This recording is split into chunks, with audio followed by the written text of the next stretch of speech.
చూస్తే చూడు అరెస్ట్ల పర్వం ఈ గొడవలు టాలీవుడ్ అంతా ఒక సంక్షోభంలో ఉన్నట్టుంది. అసలు ఈ అల్లు అర్జున్ అరెస్ట్ కావచ్చు, మోహన్ బాబు కూడా నాకు తెలిసి ఇవాళ రేపు అరెస్ట్ చేస్తారు. ఈ పరిణామాలు ఎట్లా ఉంది సార్ ఇది? అంటే మోహన్ బాబు ఏమో ప్యూర్లీ వాళ్ళ ఫ్యామిలీ ఇష్యూ అది. అవును. అల్లు అర్జున్ అరెస్ట్ అనేది ఆయన ఒక సెలబ్రిటీగా సినిమా హీరోగా ఆ పుష్ప 2 రిలీజ్ రోజు సంజయ్ థియేటర్ పోవడము, ఆ తొక్కిసలాట్లో ఒక పాప ఎంతమంది అంటే ఒక తల్లి చనిపోయింది, వాళ్ళ కొడుకు ఇప్పుడు అపస్మారక స్థితిలో ఉన్నారు.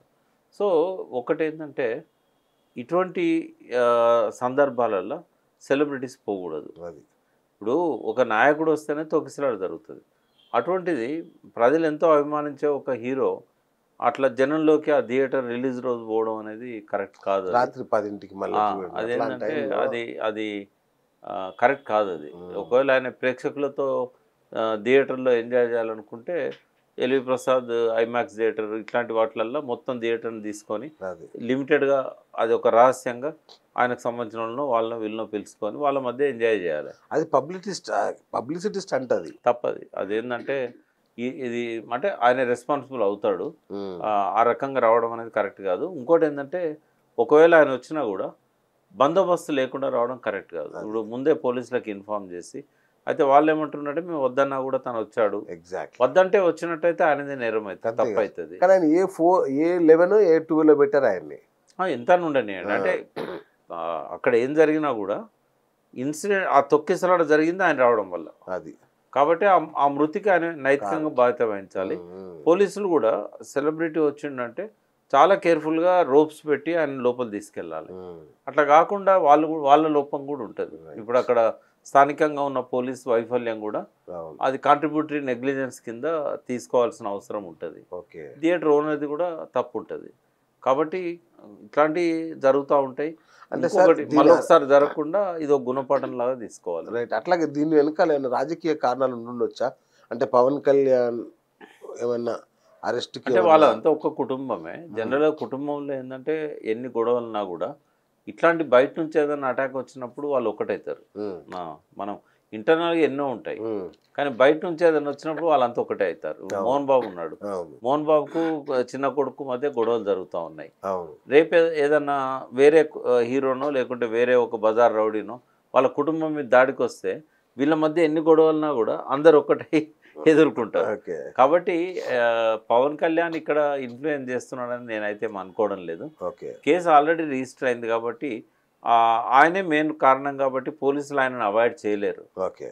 బెయిల్ ఎందుకు ఇవ్వలేదు లేదా ఆయనకు 14 రోజుల రిమాండ్ ఎందుకు ఇచ్చారు అంటే అది ఒక ట్రెడిషనల్గా ఏంటంటే పోలీసులు వచ్చి జడ్జి ముందు పెట్టినప్పుడు 14 రోజులు రిమాండ్ అనేది ఎవరికైనా రాస్తారు. అయితే బెయిల్ ఇచ్చారా లేదా అది నాకు పూర్తిగా ఇన్ఫర్మేషన్ ఇవ్వలేదు. ఇంకా చెంచల్ కూడా తరలించారు. బెయిల్ ఇక్కడ ఇవ్వకపోయినట్టయితే రేపు హైకోర్టులో వేస్తారు, లేదా కింది కోర్టు ఇవ్వకపోతే సెషన్ కోర్టులో వేస్తారు, చీఫ్ మెట్రోపాలిటన్ మేజిస్ట్రేట్ దగ్గర. సో అల్లు అర్జున్ బయటకు వచ్చి సోమవారమే ఇంకా బెయిల్స్ రేపు సాటర్డే ఉంది కదా, రేపు ఇవ్వచ్చు బెయిల్. శనివారం క్రిమినల్ కోర్టు పనిచేస్తుంది, సివిల్ కోర్టు పనిచేయదు. కాబట్టి రేపు షూరిటీస్ కూడా రేపు సాయంత్రం లోపల పెట్టి తీసుకురావచ్చు. అట్లేం లేదు. బెయిల్ ఇవ్వకపోవడానికి ఎటువంటి ఇది లేదు, ఎందుకంటే ఆయన నేరస్తుడు కాదు, ఆయన అబిచువల్ అఫెండర్ కాదు, మంచి స్టేటస్ ఉన్నాడు, అందరికి తెలిసిన హీరో. బెయిల్ ఇస్తారనుకుంటున్నాను నేను. కానీ ఒకటే మనకేందంటే ఇట్లాంటి జరుగుతున్నాయి వాళ్ళ కుటుంబాలలో కానీ ఇక్కడ కానీ, ఇవి బయటికి రాకుండా లోపలనే రిజాల్వ్ చేసుకోవాలి. మోహన్ బాబు ఇన్సిడెంట్లో జర్నలిస్టుల మీద దాడి చేయడం అయితే అదే అసలు ఆయన మొదటి నుంచి దూకుడు మనిషి కదా. కానీ టీవీ గన్ను పట్టుకొని వచ్చాడు. అదే ఇట్లాంటివన్నీ కూడా ఎప్పుడు మారుతారో అర్థం కాదు. వాళ్ళు జీవితం అంతా ఇట్లే ఉండాలనుకుంటే సినిమాలో నడుస్తుంది కానీ బయట నడవదు. వాళ్ళు ఏమైందంటే అదే లోకం అయిపోయింది, అక్కడ చేసినట్టే డామినేషన్ చేయాలనుకుంటారు. ఏదో నా సోదరుడు నేను కావాలనుకోలేదంటే ఇప్పుడు నడవదు. అది ఇప్పుడు లేదండి. ఈ క్షమాపణ చెప్పడానికి కూడా 4 రోజులు పట్టింది. ఆయన క్షమాపణ కూడా చెప్పలేకపోతున్నాడు. చాలా అహంకారము అది. మరి కోర్టే చూసుకుంటుంది ఆయన సంగతి. జర్నలిస్టులు మాత్రం గట్టిగా డిమాండ్ చేయాల్సింది.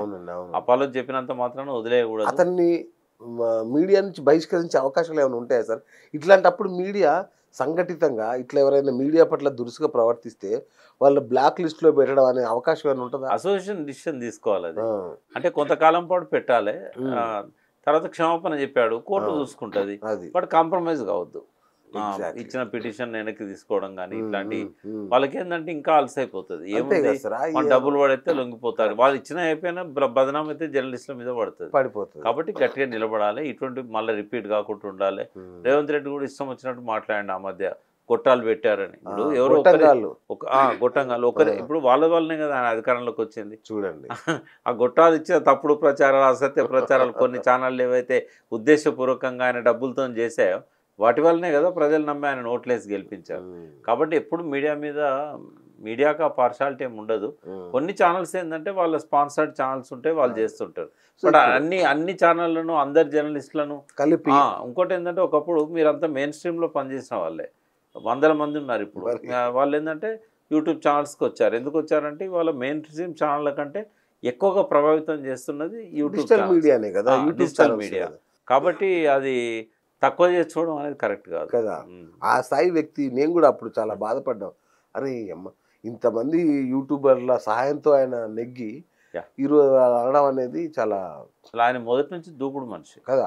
కానీ ఇంతకుముందు టీవీ నేను గన్ను పట్టుకొని వచ్చాడు. అదే ఇట్లాంటివన్నీ కూడా ఎప్పుడు మారుతారో అర్థం కాదు. ఇక వాళ్ళు జీవితం అంతా ఇట్లే ఉండాలనుకుంటే సినిమాలో నడుస్తుంది కానీ బయట నడవదు. వాళ్ళు ఏమైందంటే అదే లోకం అయిపోయింది.